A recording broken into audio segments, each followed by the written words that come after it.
are again. This is week 20 in our journey through the Word. Oh, it's been a wonderful journey so far. And this week we will be concluding our time in the pages of Numbers and moving on to Romans. And I think you will see that there is definitely a real connection between them. And so later this week, we will break from our journey through the wilderness and their preparations for taking their inheritance. And we will see how that connects to taking our inheritance as a New Testament believer. But before we go there in Romans, let's look at these last few paths that we have in the book of Numbers.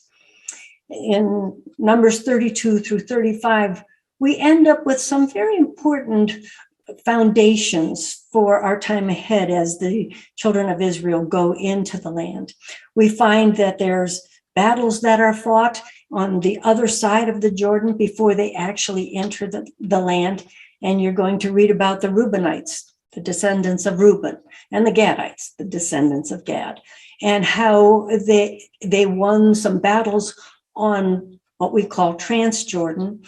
And they decided that those two tribes and part of the half tribe of Manasseh decided, hey, this is good enough for us. We'll just stay right here. And we find that they choose their own portion rather than going in with the rest of the children of Israel and letting Joshua and Eleazar get before God and choose the portion of their inheritance. They said, no, we'll take our portion right here. Thank you. And yet they were willing to go and fight and help the rest of their brothers get their portions. You see, as much as we would like to find fault with them, I find that there's a lot of Reuben and Gadites in the church today that they just assume they love God, they'll worship God, and it truly is a real, genuine worship of God.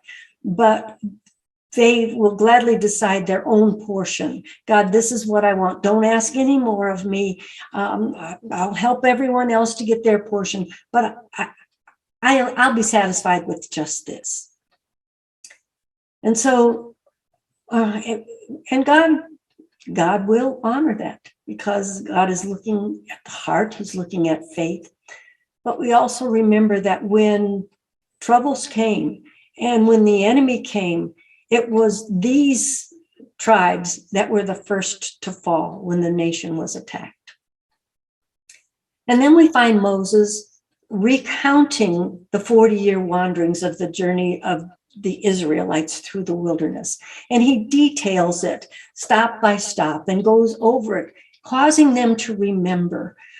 You know, it does us good every so often to just stop and remember the journey God has brought us through. How did I come from here to here? And just see the goodness of God. And so in this portion, God also defines for Israel the boundaries of the land. When they go in to these land, the land of the Canaanites, the Girgashites, the Perizzites, the Hivites, the Amorites, the land, he says, now I want you to know these are the boundaries I've given you. And God is very specific. I've given you this, so don't try to get this and don't try to get this. This is the territory I've given you. We need to know our boundaries and what God has given to us and not try to go beyond what God has designated for us. And so I will attach a map here so that you can see the boundaries that God had given to Israel. You're going to see two boundaries listed on that map. You're going to see the boundaries that were given to Moses and the children of Israel. You're also going to see the boundaries that God spoke of when they came out of Babylon. And so you will see those two boundaries on this map as he speaks of it in Ezekiel. And we move from there, and then we see the next thing is that we look at the assigned cities of refuge. What was a city of refuge? I've often heard that the cities of refuge were for the murderers. No, it wasn't for murderers. The city of refuge there were 6 of them, and they were all given to the Levites. These cities were designated for the one who had unintentionally killed someone. It wasn't premeditated. It wasn't murder. It was unintentional killing. But as we look at the law said, if you take a life, then your life is taken. It's an eye for an eye and a tooth for a tooth. And so the law allowed what was called avenge killing. And so if someone took the life of someone you loved, someone from your family would go and they would avenge that killing. And so if a person hadn't done it intentionally, he could flee to one of these 6 cities, and there he would be put on trial, where he could give his case, how he didn't mean to kill this person and how it actually happened. If he was found innocent, it didn't mean that he could just go on back home and everything was all good. He had to remain in the city until the death of the high priest. As we look at the culture in the Mideast today, avenge killings are still very real. Even in Israel, that's one of the things that, and I think I've mentioned it before, that the Bedouins that we had an opportunity to talk to and to question, one of the things they said is we follow the laws of Israel. But one of the laws they still hold to is the law of the avenge killing. And so we see that in the Mideast, those avenge killings are still a part of their culture. And then in the very last part of Numbers, the last subject that is dealt with is the provision for daughters to inherit if there are no sons. You see, once again, in that culture, inheritance belongs to the son. We've already looked at that when we looked at Rachel and Leah and saw the fighting over inheritance because Rachel saying, I don't have any sons, I don't have any portion. And so we've seen that whole battle. And yet what happens if a man has no sons? The beauty of these scriptures shows the heart of God, that there is a place in God's inheritance, not just for the sons, but for the daughters. And as we will move from inheritance of the Old Testament into inheritance of the New Testament, we find that the provision is still the same. You see, the inheritance came, the father's inheritance always came through the son. And as we look at the New Testament, it's the same. Our inheritance as believers comes for one reason, not because of who we are, but because we are related to the Son. And through the Son, we will gain his inheritance. And so we will see that more as we go through the pages of the book. And as we walk through the book of Romans, we're going to see this really mapped out and spelled out quite clearly. And so that brings us to the book of Romans in this letter that Paul wrote, because in this letter, it's the new covenant preparation for inheritance. And as we look at Romans and we begin down this Romans road, we have to ask ourselves once again, who is Paul? And we've looked a bit about Paul. We know that he was both Hebrew, he was a Jew, but he also was Roman. We know that he was born a Jew, he was born a Roman citizen.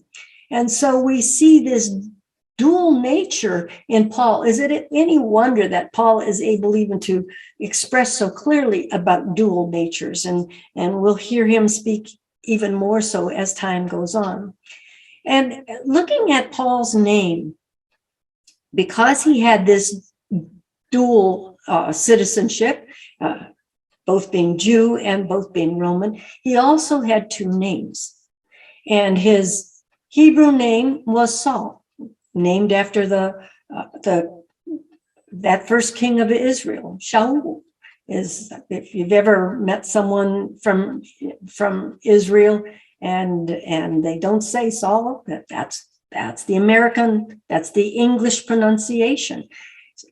Saul, what is it in Hebrew? Shaul. And so we see, what does it mean? It means demanded. asked for. Put that in your memory banks. We'll look at that again later on down the road. But Paul had a second name. His name, Paul, meant small and humble. And we see that Paul, when the Jews refused to receive what he was bringing to them, we see Paul say, I count all that stuff that I had gained as just rubbish, as dung. And Paul said, I'm going to the Gentiles. We'll look at that more when we get to the book of Acts. But when Paul said, I'm going to the Gentiles, God didn't change Paul's name. When God called Paul, he called him Saul. Saul, Saul, why are you persecuting me? And you will never find in the scriptures where God changes Paul's name, because Paul already had two names. And what Paul did was say, I'm going to identify with my Gentile heritage, my Gentile citizenship. And I'm going to the Gentiles. I will be called by my Gentile name, my Roman name, Paul. And I'm sure that he looked at the meaning of that name and even more so embraced it with his whole heart, because so many times he says, I'm nobody. I'm small. And we see Paul take that humble point of view in that humble place. As we look at the history of the book, we find that Paul is writing this book when he's in Corinth. We know that the book is written about 56, 57 AD.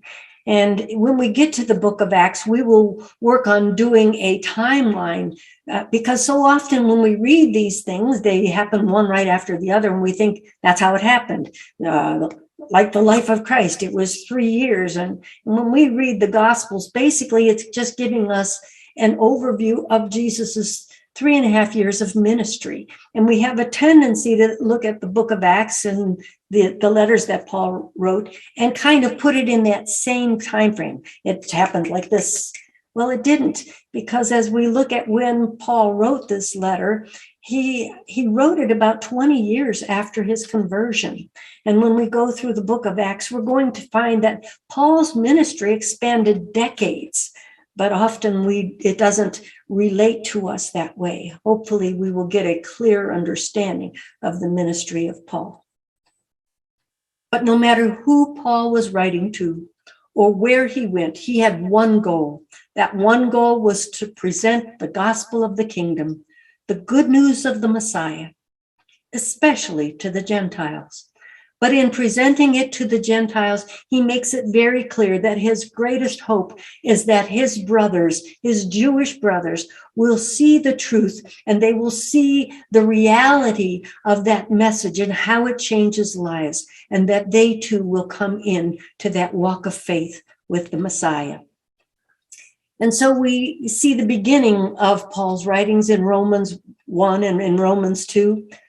What Paul begins to do is he shows that everyone, this gospel is not just for certain people. This gospel is for everyone. Why? Because everyone is guilty.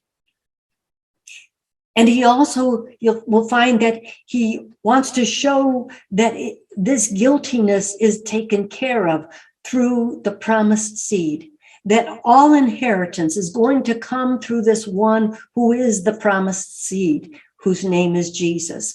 You may remember, as we read in Galatians 3:16, where it told us, now the promises were spoken to Abraham and to his seed. He does not say, and to seeds, as referring to many, but rather to one, and to your seed, that is Christ. And so Paul is determined to show them that Jesus, this Jesus that he declares, is the fulfillment of all that God has spoken. He is the fulfillment of God's promise to David because he is a descendant of David according to the flesh. But he is the fulfillment of God's heart because he is declared the Son of God with power, and God proved it through the resurrection from the dead according to the Spirit. And so we see that Jesus, he fits the criteria. He fits the bill, first in the physical man and also in the spiritual man. And then Paul begins to speak to them as Romans, and he begins to address Roman culture. He talks about the progression of idol worship. We see this in Roman culture, but as we go on later on in our studies and in our journeys, we will see that even in Baalism, they follow the same pattern.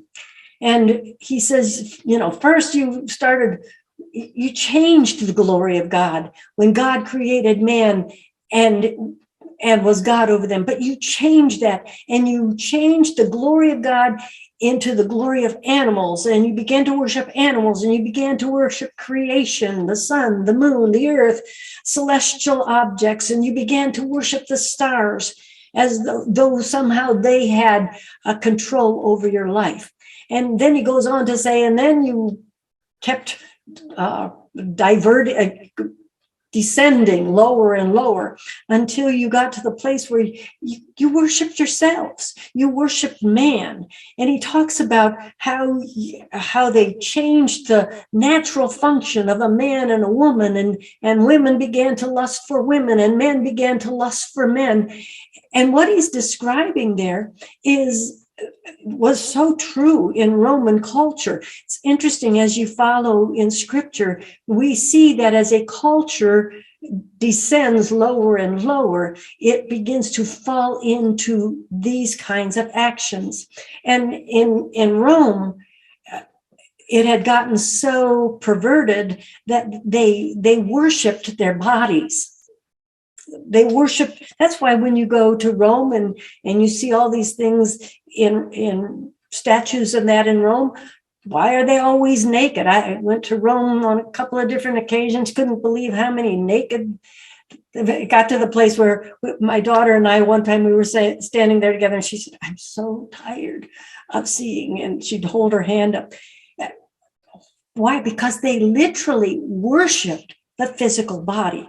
They worshiped the male sex organ. They would make lamps that were shaped like the male sex organ and use them for oil lamps.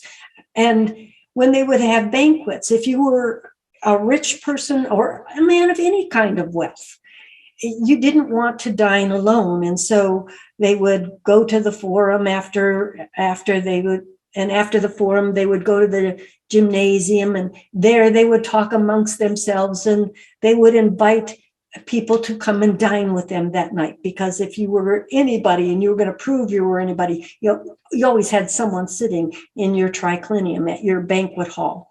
And so they would, at these dinners, they would have food that was so over the top. I mean, just that's where gluttony comes from. And so they would have these gluttonous times at their banquets.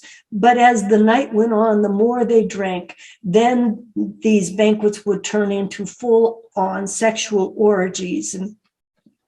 And often the wives would go on to their homes, but the men would stay, and sometimes even the women, because the women were as much a part of all of this sexual perversion as the men were. And it would turn into all-out orgies, and whether you were male, female, for many of them, it didn't matter.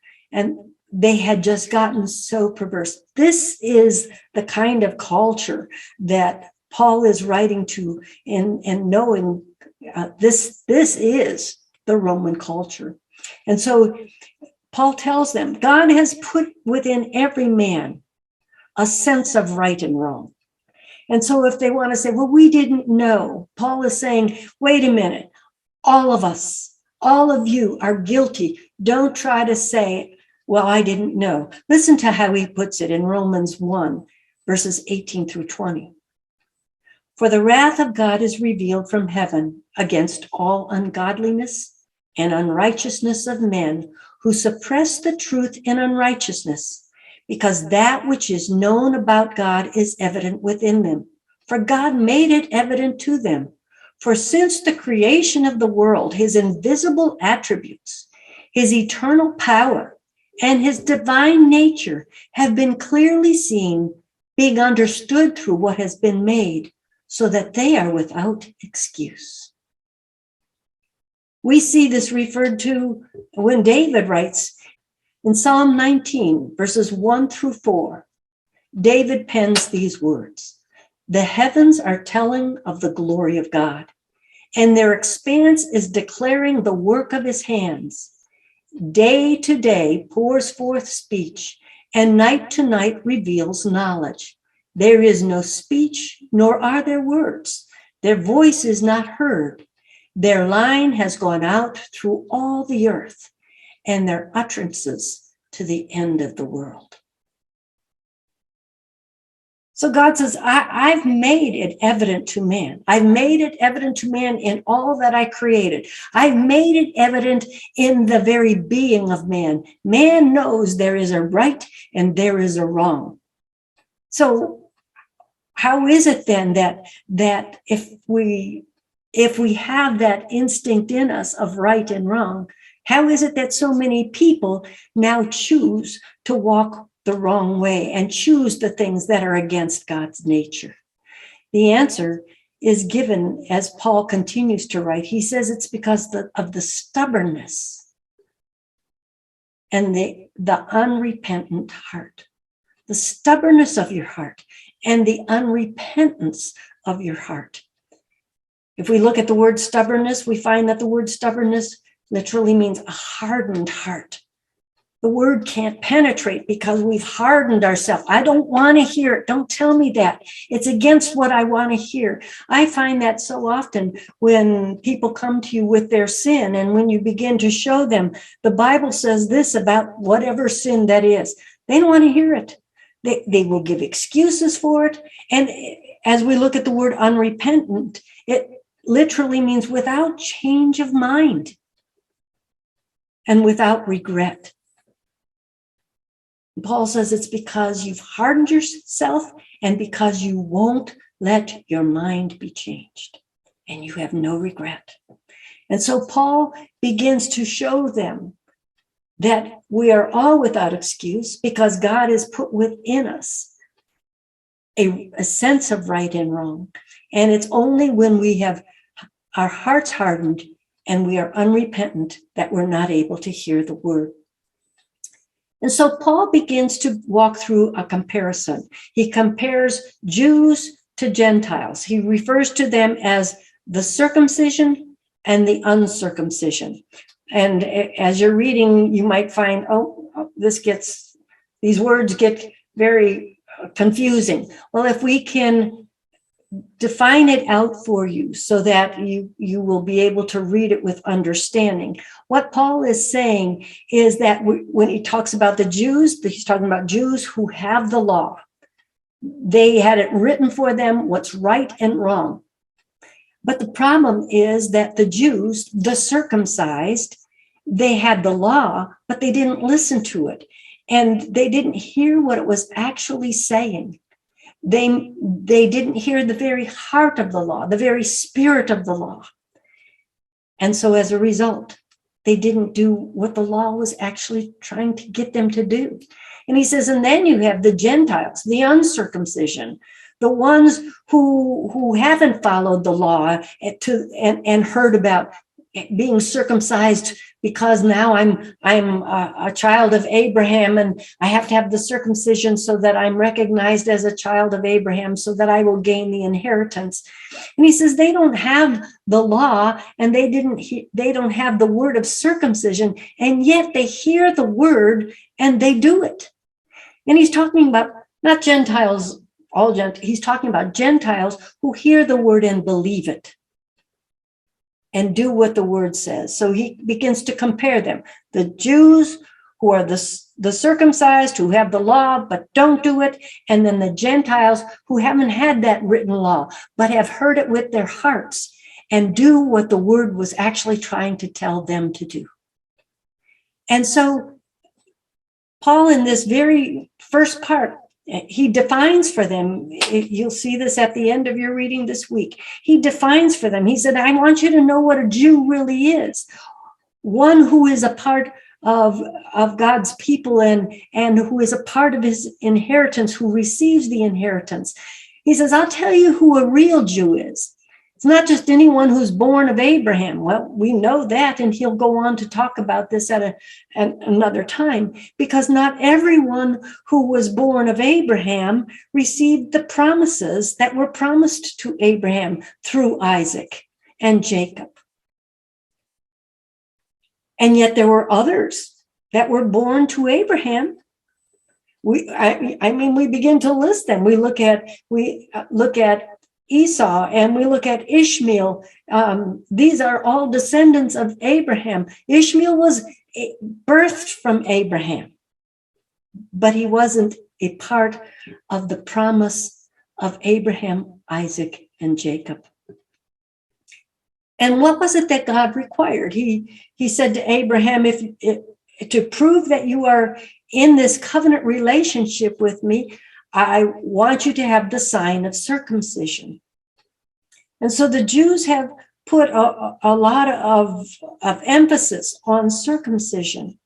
And yet what Paul is saying is that's not the true circumcision. The true circumcision isn't the man who has had the foreskin removed off the organ, the physical organ, but the true circumcision is the one who has had the circumcision of heart. The man who had the unrepentant heart, the man who had the stubbornness of heart, and that fleshly way kept him cased in to do the things of the flesh. God says a true Jew to me is one who has let the Spirit of God and desired the Spirit of God to remove that foreskin of flesh and the fleshly way from off his heart, so that he can respond not from his flesh, but he can respond to God from the very inward part of his being, from his spirit, and walk by the Spirit, not by the flesh. We are going to see this over and over as we go through the book of Romans. I hope that this gives you understanding and lays a foundation as we begin to walk through the book of Romans, which will begin to spell out the life of Abraham, the man who truly had a circumcision of heart, a man who knew what it was to walk by faith, and who will show us how to walk that walk as well. I'm excited for the days to come. This book of Romans spells it so clearly, so that we as Gentile believers can embrace the truth that's in the Old Testament that becomes alive in the New. So get yourself ready. This Romans road is an amazing path. I'm sure you'll enjoy it in the days to come. Looking forward to it. See you next week.